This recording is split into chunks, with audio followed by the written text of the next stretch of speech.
Assalomu alaykum.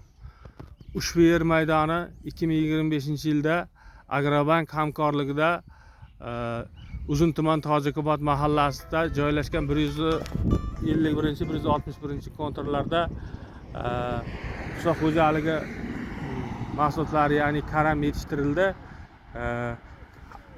Ushbu yetishtirilgan karam mahsulotlari sel hosil bo'lganligi sababli har bir 20 ta biriktirilgan 20 ta ijrochining har birida 95 milliondan daromad olishga erishildi. Bu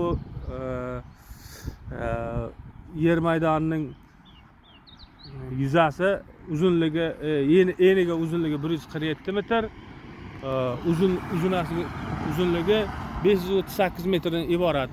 Bu 151-161 kontrlar joylashgan 7,5 gektar yerni kontri. Bundan tashqari ham 2,5 gektar kontri narigi hududda joylashgan bo'lib, hozirgi kunda yetishtirilgan karam mahsulotlari to'liq yig'ishtirib olindi. Ikkinchi ekinga ko'chat ekish jarayoni boshlangan. Yerlar tekislab ko'chat ekish jarayoni boshlangan. Ko'chatlarni undirib, joriy yilning avgust oyida ikkinchi ekinga yana karam mahsulotlari ekish uchun ishlar boshlangan hozirgi kunda.